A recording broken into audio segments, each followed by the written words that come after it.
तो गाइस कैसे हैं आप सब लोग। द बुक ऑफ एस्पर के एपिसोड 579 के साथ हाजिर हो। तो इस एपिसोड की शुरुआत में दिखाते हैं सिस्टर रूहुआ सिस्टर किंगचैंग से कहती है कि किंगचैंग वहां पर देखो टॉप 3 सेक्टर के लोग भी यहाँ पर इस कंपटीशन को देखने के लिए आए हैं। वो ये देखना चाहते हैं कि इस बार कौन सी टीम होगी जो कि लोअर 3 सेक्टर्स और मिडिल 3 सेक्टर्स में से उनसे फाइट करने के लिए टॉप 3 में पहुंचने वाली है। पिछले कई हजार सालों से ऐसा कभी नहीं हुआ कि मिडिल 3 सेक्टर्स या फिर लोअर 3 सेक्टर्स में से कोई सेक्टर जो हो वो टॉप 3 सेक्टर्स में पहुंच गया हो। इसी वजह से वो लोग यहाँ पर आए होंगे। तो ये बात सुनने के बाद किंगचैंग उसे कहती है कि जो यहाँ पर पिछले कई हजार सालों में नहीं हुआ वो इस बार यहाँ पर होने वाला है, क्योंकि इस बार सिर्फ और सिर्फ ज़ू फैन ही आगे बढ़ेगा और जब वो यहाँ पर स्टेज के ऊपर आएगा कोई उसके सामने टिक नहीं पाएगा। जितना ज्यादा उसका ओपोनेंट जो है वो ज्यादा पावरफुल और बड़ा होगा उतनी ज्यादा वो उसे पावर के साथ हटाने वाला है, यानी कि एंड के ऊपर वही उस थ्रोन के ऊपर बैठ जाता है जिस थ्रोन को वो देखता है। और लड़की से कहती है कि सिस्टर किंगचैंग मुझे लगता है कि तुम उसके ऊपर कुछ ज्यादा भरोसा कर रही हो, क्या तुम्हें वाकई में लगता है कि वो यहाँ पर टॉप 3 सेक्टर्स को भी हराने की कैपेबिलिटी रखता है? तो वो उसे कहती है हाँ क्यों नहीं, मुझे अच्छी तरह से पता है कि वो यहाँ पर उन सभी को भी हरा सकता है, क्योंकि ज़ू फैन जो है वो यहाँ पर ये कर सकता है। ज़ू फैन को हमेशा से यहाँ पर मिरेकल वर्कर भी कहते हैं, यानी कि वो कुछ ऐसा करके दिखा देता है जैसा कभी किसी ने सोचा भी नहीं होगा। इसी वजह से तुम्हें यहाँ पर उसके ऊपर शक भी नहीं कर सकती। मुझे यहाँ पर उसके ऊपर पूरा भरोसा है कि अगर वो यहाँ पर ये चाहता है कि वो टॉप 3 सेक्टर्स में पहुंचे तो वो टॉप 3 सेक्टर्स में पहुंच कर रहेगा। किंगचैंग की सिस्टर्स जो होती है वो काफी ज्यादा खुश हो रही होती है, लेकिन यंग मास्टर जो होता है वो पीछे खड़ा होता है और उनकी बातें सुनकर काफी ज्यादा गुस्सा हो रहा होता है। और साथ ही वहां पर अनाउंस किया जाता है कि मिडिल 3 सेक्टर्स में से top sector sword guard sector के लोग यहाँ पर आ चुके हैं और साथ ही यहाँ पर डीमन स्कीमिंग सेक्टर के लोग भी आ चुके हैं और दोनों वहां पर एक दूसरे के आमने सामने होते हैं। तो यहीं पर रेफरी जो होते हैं वो हमारे ज़ू फैन से कहते हैं कि तुम्हारे डीमन स्कीमिंग सेक्टर की टीम में एक बंदा कम है, क्योंकि लूजी जो है वो इस मैच में नहीं होता। इसी वजह से वो उसे कहते हैं क्या तुम अभी भी यहाँ पर फाइट करना चाहोगे, क्योंकि दूसरी टीम में पूरे 10 लोग हैं। तुम्हारा ज़ू फैन उसे कहता है कि हमारी जो डीमन स्कीमिंग सेक्टर है वो क्वांटिटी के ऊपर बेस नहीं करती बल्कि हम क्वालिटी के ऊपर विश्वास करते हैं, यानी कि हमारे पास क्वालिटी है, क्वांटिटी का तुम यहाँ पर रहने दो, हम नो के साथ ही फाइट करेंगे। तो रेफरी कहता है चलो ये तो अच्छी बात है। जब किसी के साथ जेंटल स्वॉर्ड आगे बढ़ता है और उसे कहता है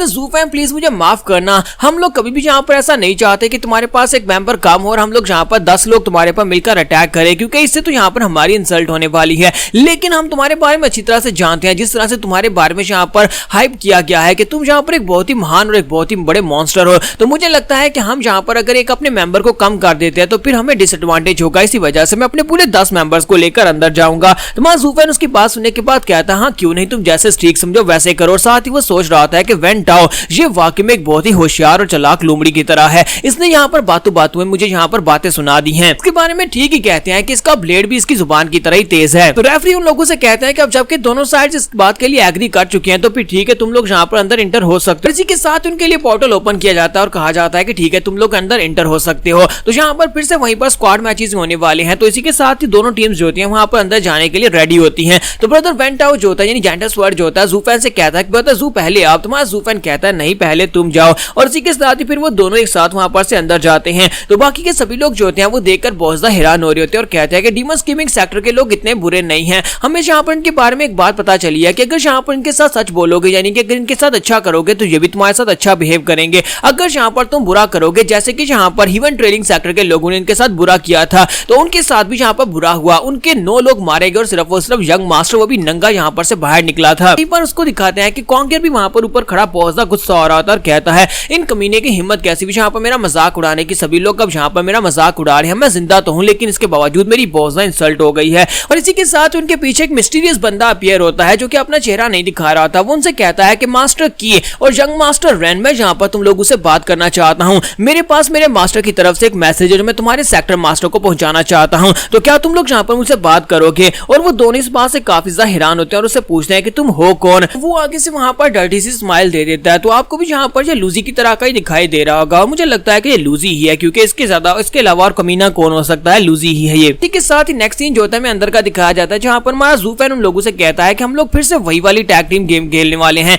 जहां पर तुम में से जो भी यहाँ पर मेरे 6 थीरियल स्टेज के बॉडीगार्ड्स को हरा देगा वो मेरे तक पहुंच जाएगा। तो वेन टाओ उसे कहता है कि मुझे पता था कि तुम फिर से यहाँ पर वही कुछ करने वाले हो, इसी वजह से मैं पूरी तैयारी के साथ यहाँ पर आया हूँ। हमारे पास यहाँ पर तुम्हारे अलावा 8 और कल्टिवेटर्स हैं, जिनमें से 5 कल्टिवेटर ऐसे हैं जो कि थीरियल स्टेज के हैं, जबकि उनमें से बाकी के जो 3 हैं वो यहाँ पर सिर्फ और सिर्फ रेडियंट स्टेज के एक्सपर्ट्स हैं। तुम्हारा ज़ू फैन उसे कहता है कि मुझे नहीं लगता कि तुम्हारे लिए ये मैच मुश्किल होने वाला है, क्योंकि तुम्हारे स्वर्ड गार्ड सेक्टर के जितने भी डिसाइपल इस कंपटीशन में आए हैं वो सारे के सारे एथीरियल स्टेज के मास्टर्स हैं और उनमें से कुछ तो यहाँ पर एथीरियल स्टेज के 4th लेवल पर भी हैं। तुम तो बड़ी आसानी से मेरे तक पहुंच जाओगे। तो ये बात सुनने के बाद वेन टाओ से कहता है कि नहीं, ऐसा बिल्कुल भी नहीं होगा। क्या तुम्हें लगता है कि मैं यहाँ पर सभी एथीरियल स्टेज के मास्टर्स को लेकर एक बार तुम्हारे डिसाइपल्स के ऊपर अटैक कर दूंगा? लूंगा, ऐसा मैं बिल्कुल भी नहीं हूँ। मैं यहाँ पर खुद से इस बात को एक्सपीरियंस करना चाहता हूँ। जब मैंने वहां पर देखा ब्रदर हान जुनफेंग किस तरह से यहाँ पर फाइट कर रहा था, उसे देखने के बाद मेरे अंदर भी एक नई हिम्मत आई है। मैं भी यहाँ पर अपनी लिमिट्स को देखना चाहता हूँ। तो इसी वजह से मैं चाहता हूँ कि तुम्हारे जितने भी बॉडीगार्ड्स हैं वो सभी एक साथ मेरे पर अटैक करें और मैं यहाँ पर उन सभी को हराकर तुम्हारे तक पहुंचूंगा और उसके बाद तुमसे फाइट करूंगा।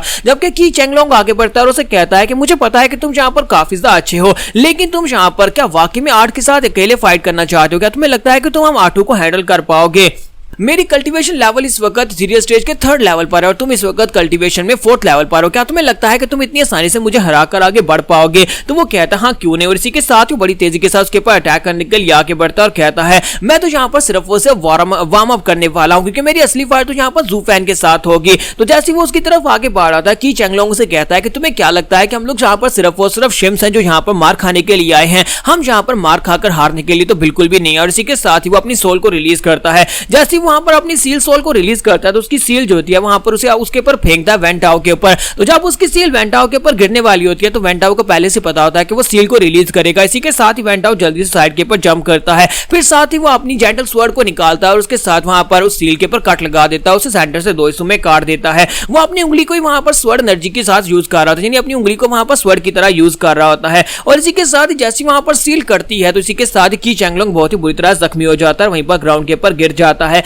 ये देखकर हमारे जू फैन के बाकी के सभी साथी बहुत ज्यादा घबरा जाते हैं और कहते हैं यहाँ पर हुआ क्या? उसने तो अभी तक यहाँ पर अपना वेपन भी नहीं निकाला, फिर उसने यहाँ पर उसकी सील को कैसे काटा और साथ ही यहाँ पर ब्रदर की चेंगलोंग हार कैसे गया, वो भी एक ही मूव में। तो वहां पर की चेंगलोंग को हराने के बाद उसे कहता है कि ब्रदर की प्लीज मुझे माफ करना कि मैं यहाँ पर बहुत ही कम पावर्स को यूज कर रहा हूँ। मैं चाहता हूँ कि तुम यहाँ पर चुपचाप ग्राउंड के ऊपर पड़े रहो, क्योंकि अगर तुम उठोगे तो फिर मुझे अपनी ज्यादा पावर को यूज करना पड़ेगा और इसकी वजह से तुम मर भी सकते हो। और की चेंगलोंग बेचारा वहां पर इतनी ज्यादा इंसल्ट महसूस कर रहा था कि यहाँ पर उसकी बहुत ज्यादा बेइज्जती हो गई। वो सोच रहा होता है कि मैं यहाँ पर इस वक्त सीरियस स्टेज के 3rd लेवल पर हूं, लेकिन सिर्फ और सिर्फ एक ही अटैक में मैं यहाँ पर हार गया, ये तो मेरे लिए बहुत ही बड़ी इंसल्ट की बात है। साथ ही वो सोच रहा होता है कि मुझे लगता है कि हम लोग यहाँ पर मिडिल 3 सेक्टर्स के लेवल तक तो पहुंच गए हैं, लेकिन ये सिर्फ और सिर्फ जू फैन की वजह से पॉसिबल हो पाया है। असल में हम सभी में से सिर्फ और सिर्फ एक जू फैन ही है जो कि मिडिल 3 सेक्टर्स के लेवल के बराबर है, क्योंकि इन सभी के मिडिल 3 सेक्टर्स के जो डिसाइपल्स हैं उनको जो रिसोर्सेज दिए गए जिनके साथ उन्होंने कल्टीवेट किया है वो तो यहाँ पर मॉन्स्टर्स की तरह है और हम सभी लोगों का लेवल अभी भी वहां पर लोअर 3 सेक्टर्स के बराबर ही है। जू फैन हमें यहाँ पर ले तो आया है, लेकिन अब यहाँ पर आगे का रास्ता हमें खुद ही तय करना है। हमें यहाँ पर अपने आप को खुद साबित करना होगा कि हम लोग बहुत ज्यादा स्ट्रॉन्ग है और यहाँ पर मिडिल 3 सेक्टर्स में अपनी जगह बना सकते हैं। तो यहाँ पर हमारी एपिसोड 579 का एंड हो जाता है। तो एपिसोड की एक्सप्लेनेशन अच्छी लगी हो तो कमेंट करके जरूर बताइएगा, वीडियो को लाइक करना मत भूलिएगा। Thank you.